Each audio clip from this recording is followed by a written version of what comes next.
this was my gear for the Pacific Crest Trail.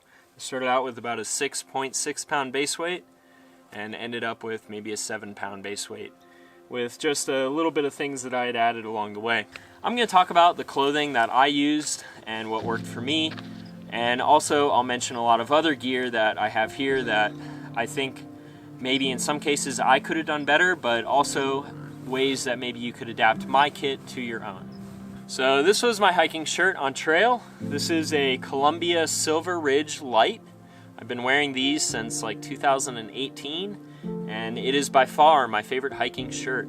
So it breathes extremely well in the heat. The fabric is very soft and comfortable.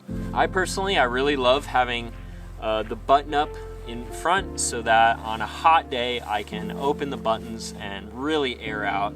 Now I also like going with the long sleeves because if it's really hot out, if it's really exposed, I can roll the sleeves down to, you know, give my arms a little bit more protection. If there's a lot of mosquitoes out, I can roll the sleeves down to protect my arm from the bugs. Now, as for shorts, I use these New Balance 5-inch inseam shorts. You know, I go with 5-inch inseam. I think it's the perfect size where it's still short, it's lightweight, it's airy, but they feel absolutely incredible. These shorts have a liner inside, so you know, I think that is great for me for preventing chafing, and that is all I go with. So some great shorts, definitely my favorite that I've ever tried.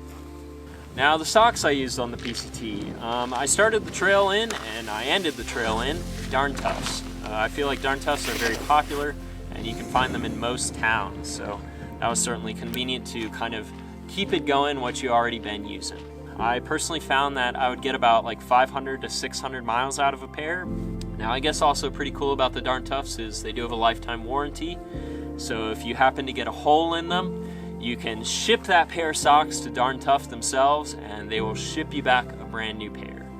So at all times I would carry two. I would have one that was going to be on my feet and then one that was inside of my pack. Now something I could have done to increase the life of my socks was I could have worn gaiters with my shoes. The PCT is very rocky and dusty and dirty, and all of that grime is going to get inside your shoes and it's going to lessen the lifespan of your shoes and your socks. So by wearing some dirty girl gaiters or just about any gaiters out there, you're really going to increase the lifespan of your gear. So I really recommend that. Now for sun protection, I didn't really use too much, and I think this is where I could have done better for sure.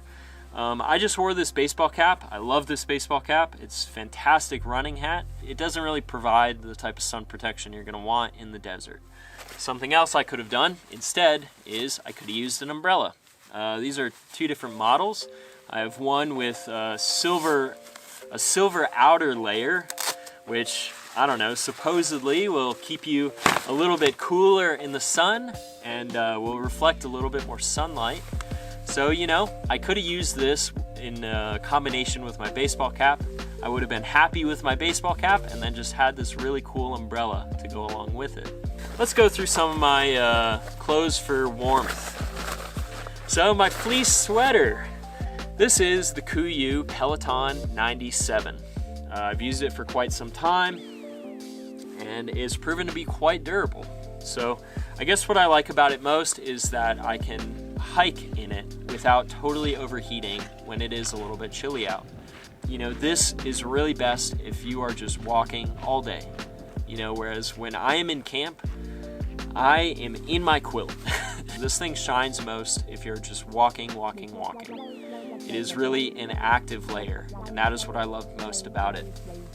If you are the type to take a bunch of breaks throughout the day, which most people are, if you're the type to hang out at campsite and, you know, be sitting out making food, be making breakfast, be making dinner, this is not going to provide enough warmth. You're going to need something more than this. Now, what I would say a lot of people would do with something like this and how you could still use a fleece like this is you could wear it in combination with something else. So this is an Enlightened Equipment Torrid. It is a synthetic jacket and I really like it. I wore it on the Arizona Trail and Now that it's coming up on winter here, I basically live in this thing every single day. So what a lot of people do, and what I think would be best, is you could either not have a fleece at all and just carry the puffy jacket, because this is going to provide you the most warmth if you are sitting still, but you can't really hike in this so well, or you could carry both. Since I didn't have a puffy jacket myself, what I had to do was continue layering other clothes. This is my rain jacket. This is an Enlightened equipment visp. I used it on the Arizona Trail, the Tahoe Rim Trail, the Long Trail, and now the Pacific Crest Trail. It served me well so far. Even though it's the West Coast, even though it's a very dry, arid climate, it is going to rain at some point, and you really don't want to get caught out in something like that. So having a rain jacket, even in such a dry climate, is a very smart idea, safety-wise. And, you know, beyond just the rain, I wore this for warmth the majority of the time. Many of you saw my video before I started the trail about some new gear I was trying, and this is one of them. These are wind pants, but these just aren't any wind pants. These actually aren't wind pants at all. They are made as warm-up pants for dancers. So they are just some really thin, kind of airy nylon type fabric.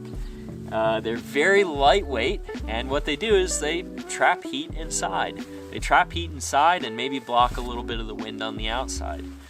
So when it was cold in the mornings, or really cold in the mornings, or in the evenings, or maybe there was a lot of mosquitoes out, I would hike in these. These cost about, like, I want to say $15 on Amazon. They're called body wrappers. They held up well, they don't have any holes. They're extremely cheap, but just a little bit heavier. So now if you are a colder person, I would recommend tights. I think tights are gonna keep you warmer. They're gonna keep you warmer. They are a little bit heavier, but I think a lot of people would be happier with them. Now this is something that I've had with me for every single trip that I've ever taken. So this has gone about 14,000 miles.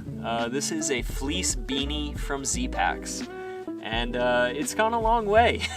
But I always carry a beanie. It only weighs like an ounce, and you know, just keeping my head warm when I'm in my sleeping bag and stuff is very important to me. So just a fleece beanie was perfect. Now for the Sierra section, I added a bug headnet. This is just a 1 ounce, I believe, Sea to Summit bug headnet.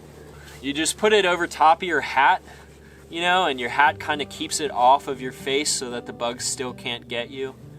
I got pretty lucky, and I didn't really have to use this very many times, but I was definitely happy to have it for a few occasions, just because, especially Oregon for me, like, there are some truly like nightmarish sections of mosquitoes. So a bug headnet I added for the Sierra onwards, and I carried it all the way to Canada. Anyway, that is the clothing that I wore on the Pacific Crest Trail. I tried to add in a bunch of different information in here for you on how maybe you would want to change your kit. You know, I started May 10th, so the trail was going to be pretty hot for me to start out. I hope this video was valuable. If you learned something, or if you liked the video, give me a little thumbs up, and if you aren't already, please subscribe to this channel. I got some great thru hikes coming up in 2023 where I'm going to try out some new gear and maybe push myself in a whole new way. So I hope to see you there. Anyway, I'll catch you guys next time.